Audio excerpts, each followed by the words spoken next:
Text function के हवाले से काफी डिटेल में बात कर ली है। बात करते हैं कुछ वैल्यू फंक्शन की, और उसमें सबसे पहला फंक्शन है वैल्यू का, इटसेल्फ वैल्यू का। तो वैल्यू फंक्शन बेसिकली करता क्या है कि आपकी जो फील्ड बेसिकली न्यूमेरिक होती है उसको या तो टेक्स्ट में या डेट में लिखा हो और आप उसको कन्वर्ट करना चाहें इनटू द वैल्यू, तो उसके लिए आप वैल्यू फंक्शन यूज करते हैं। जैसे मैं यहाँ पे टाइप करता हूँ is equal to value, bracket open किया, इसने सिंपल सा एक पूछा कि जी आपका सेल रेफरेंस कौन सा है। मैंने कहा यार पेशेंट नंबर, ये आपको याद होगा कोविड का डेटा है जो कि हमने मॉड्यूल 1 में यूज किया था। इसके अंदर मुझे पेशेंट नंबर को न्यूमेरिक वैल्यू में कन्वर्ट करना है क्योंकि ये टेक्स्ट वैल्यू में टाइप हुआ है। मैंने यहाँ पे इसको न्यूमेरिक यानी वैल्यू A2 करके एंटर किया। आप ये देखिए कि इसने एक्सेल की बाय डिफॉल्ट जो न्यूमेरिक वैल्यूज होती है उसकी बेस पे इसको कन्वर्ट कर दिया। इसी के बराबर में मुझे अगर डेट की न्यूमेरिक वैल्यू चाहिए तो मैं क्या करूंगा, मैं यहाँ टाइप करता हूँ इज इक्वल टू वैल्यू, और वैल्यू टाइप करने के बाद मैं चला गया डेट के ऊपर। अच्छा, मैंने डेट का रेफरेंस दिया तो जैसे ही मैं एंटर करूंगा तो ये एक न्यूमेरिकल नंबर दे देगा। ये नंबर बेसिकली एक्सेल की जो डेट डिस्प्ले है इसकी बैकएंड पे जो एक्चुअल नंबर है उसको डिस्प्ले करता है।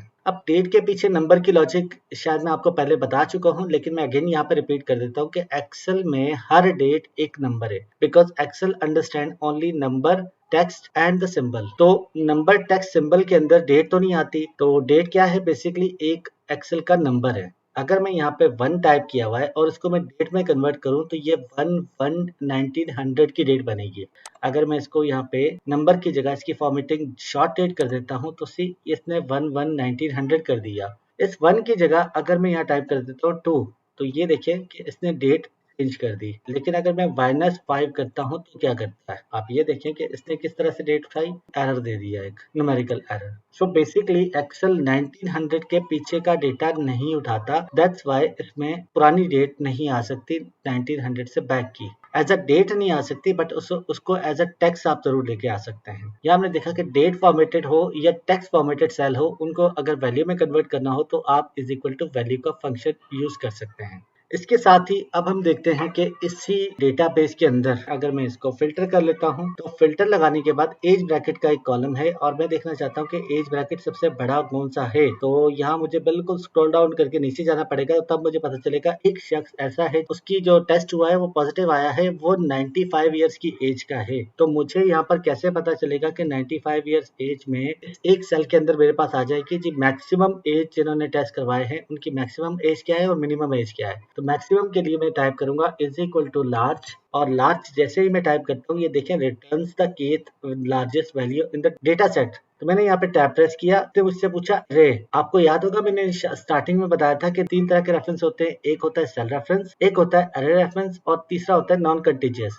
तो यहाँ पर ये हमसे डायरेक्ट पूछ रहा है एरे रेफरेंस, यानी कि आपका continuous data in the column या इन द टेबल। तो यहाँ मेरे पास एक कॉलम है, मैंने इसको कॉलम का रेफरेंस दे दिया कंट्रोल शिफ्ट डाउन एरो से, और यहाँ आप फॉर्मूला बार में देख सकते हैं कि C2 कॉलन C 6726। इतनी सारी वैल्यूज में से लार्जेस्ट वैल्यू क्या है, तो मैंने जैसे ही कॉमा प्रेस किया, आप यहाँ पर मेरे जो फॉर्मूला है उसके आर्ग्यूमेंट में चेक करें कि नेक्स्ट आर्ग्यूमेंट इज के basically is the largest number, यानी आप फर्स्ट लार्जेस्ट नंबर देखना चाह रहे हैं, सेकंड, थर्ड, फोर्थ, आप यहाँ पे कोई भी वैल्यू दे सकते हैं। तो मैंने इससे कहा कि यार फर्स्ट लार्जेस्ट वैल्यू ले आओ। फर्स्ट लार्जेस्ट का मतलब जो कि इसमें एक्सट्रीम लार्ज है विच इज 95, तो इट शुड बी 95 ईयर।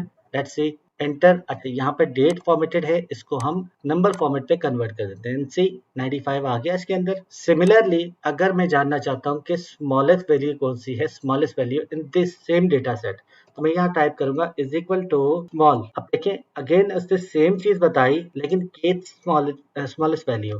मैंने यहाँ पे टैब प्रेस किया, इसने पूछा एरे, मैंने इससे कहा कि भाई एरे ये रहा, कंट्रोल शिफ्ट डाउन से और कॉमा। इसने अगेन यहाँ पर देखिए ये आपका एक्टिवेटेड है फॉर्मूला, हालांकि फॉर्मूला मेरा फर्स्ट सेकंड रो में है लेकिन इस वक्त मैं 6000 रो पे हूँ। उसके बाद ही मुझे बता रहा है कि आपने एरे सिलेक्ट कर लिया, कॉमा प्रेस कर दिया, नाउ बोल्ड इज के, तो केथ लार्जेस्ट वैल्यू टाइप करनी है। आप यहाँ फंक्शन फॉर्मूला बार में भी देख सकते हैं कि फॉर्मूला एक्टिवेटेड है और कॉमा के बाद अभी तक कोई नंबर टाइप नहीं हुआ। मैं यहाँ पे 1 टाइप करता हूँ, यानी सबसे लोएस्ट वैल्यू, नंबर 1 की लोएस्ट वैल्यू, और मैंने इसको ब्रैकेट क्लोज करके एंटर कर दिया। नाउ सी अगर मैं ऊपर आता हूँ तो यहाँ 95 के बाद 95 इज द लार्जेस्ट नंबर और 10 इज द स्मॉलेस्ट नंबर। तो ये आपकी दो वैल्यूज रिकॉल होके आ गई। यहाँ से मैं इसको रिमूव करता हूँ। अब मेरे पास एक और फंक्शन है which is a round function. अब राउंड फंक्शन क्या करता है, लेट्स सी। मैं टाइप करता हूँ इज इक्वल टू राउंड। खास तौर पे ये आपको फंक्शन तब काम आएगा जब आप मार्केट शेयर, ग्रोथ या इस तरह के कोई ऐसे नंबर कॉल करते हैं जिसके अंदर आपके डेसिमल बहुत ज्यादा आ जाते हैं। तो राउंड नंबर बेसिकली आपके डेसिमल्स को रिड्यूस करके नंबर ऑफ डिजिट पे फिक्स कर देता है। लाइक आप यहाँ पे टैब प्रेस करते हैं तो ये आपसे कहता है नंबर क्या है। मैंने कहा भाई इस वक्त नंबर मेरे पास 95.00 है और उसने कहा कि नंबर ऑफ डिजिट्स यानी डेसिमल कितने रखने हैं। तो मैंने इससे कहा कि यार डेसिमल 1 कर दो और ब्रैकेट क्लोज कर दिया। अब मैं एंटर करता हूँ। अब मैं अगर इसमें 95 के अंदर 0.568 कर लेता हूँ एंड आई शो यू कि ये एक्चुअली इसको राउंड ऑफ कर रहा है, 57 को राउंड ऑफ कर रहा है। इसी तरह से अगर मैं इसमें 95.75 करता हूँ तो 5 की वैल्यू को क्या करेगा, वो यहाँ पर 95.8 कर देगा। लेट्स सी, ये देखिए 95.8 ले रहा है, यानी 5 और उससे बिलो के नंबर पीछे से राउंड डाउन हो जाते हैं और 5 से ऊपर वाले नंबर राउंड अप हो जाते हैं। यही राउंड फंक्शन आपका अप और डाउन के साथ भी मौजूद है और उसको भी आप चेक करके अपना अप्लाई कर सकते हैं, बट आई प्रेफर कि आप राउंड से जब काम निकल रहा है तो फिर राउंड अप या राउंड डाउन जरूरत नहीं है। अब आते हैं जी आज के हमारे आखिरी फंक्शन की तरफ और that function is basically ranking function. यहाँ हम आ चुके हैं अपनी शीट के ऊपर और यहाँ मैंने रैंकिंग निकालनी है। अब रैंकिंग किस तरह से निकालनी है, ये मेरे पास डिफरेंट वैल्यूज हैं, इसमें से मुझे ये देखना है कि लार्जेस्ट वैल्यू कौन सी है। या तो मैं इसको सॉर्टिंग ऑर्डर में ले जाऊं तो लार्जेस्ट वैल्यू टॉप पे आ जाएगी, बॉटम पे स्मॉलेस्ट वैल्यू आ जाएगी। लेकिन कुछ वक्त ऐसा डेटा भी होता है सम टाइम जिसको आप सॉर्ट नहीं कर सकते बिकॉज उसके अंदर आपका कंटिन्यूअस फॉर्मूला लगा हुआ है, आपकी शीट जो है वो ऑटोमेशन पे चल रही है। तो उस सूरत में आपको यहाँ पर रैंकिंग निकालनी पड़ेगी और रैंकिंग आपको हेल्प आउट करती है कि आपकी सॉर्टिंग ऑर्डर में basically data highest to lowest में क्या है और लोएस्ट टू हाईएस्ट में क्या है। तो आप यहाँ पे टाइप करते हैं इज इक्वल टू रैंक और मैंने जैसे रैंक टाइप किया आप देख सकते हैं डिफरेंट फंक्शन है मेरे पास। अगर आपका एक्सेल 2007 है तो सिर्फ रैंक से ही काम चल जाएगा।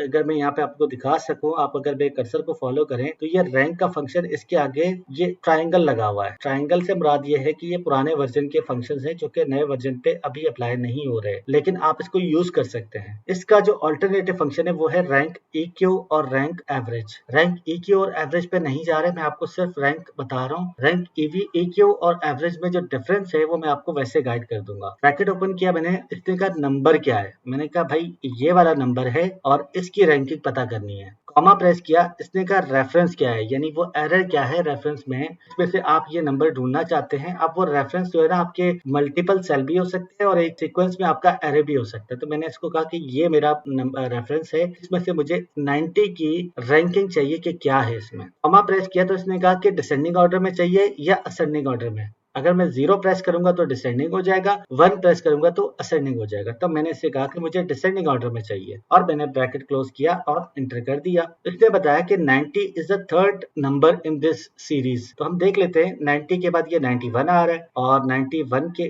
अलावा यहाँ पर 98 भी मौजूद है। तो हम इसको अगर ड्रॉप डाउन में क्लिक करना चाहते हैं तो अब हमारे पास वो सेल के फिक्स करने की लॉजिक काम आएगी। उसमें हम क्या करते हैं, हम इस एरो को फिक्स कर देते हैं। फिक्स कैसे करेंगे, मैं यहाँ पे इसको सिलेक्ट करके F4 की प्रेस करता हूँ। जैसे मैं F4 की प्रेस करता हूँ आप देख सकते हैं A2 इन दोनों के दरमियान में पहले और दरमियान के अंदर आपको डॉलर का साइन नजर आ रहा है, प्लस यहाँ पर A20 के दरमियान में भी आपको डॉलर साइन नजर आ रहा है, स्टार्टिंग में और दरमियान में। सो दिस इंडिकेट के आपकी एरे रेंज लॉक हो चुकी है और आपकी रैंक सेल जो है वो अभी अनलॉक्ड है। तो मैं इसको अनलॉक ही रहने देता हूँ बिकॉज मेरा काम इससे निकल आएगा। इसको अब मैं ड्रैग करूंगा डाउन द लाइन और आप ये देखिए कि जैसे ही मैं लास्ट सेल पे क्लिक करता हूँ और मैं डबल क्लिक करता हूँ तो इसने एरे रेंज चेंज नहीं किया, लेकिन इसने रेफरेंस की जो रेंज है, जो नंबर की रेंज है, ये नंबर का रेफरेंस है, उसको इसने अपडेट कर दिया है। तो यही मेरी रिक्वायरमेंट थी। अब मेरे सामने यहाँ पर आ चुका है, नंबर 1 रैंकिंग पे है ये वैल्यू, नंबर 2 पे है 91, नंबर 3 पे 90 और नंबर 4 पे 87। So it was all about some value functions. I'll be discussing in the next video some lookup function including VLOOKUP, HLOOKUP, XLOOKUP and index and match. Thank you for watching.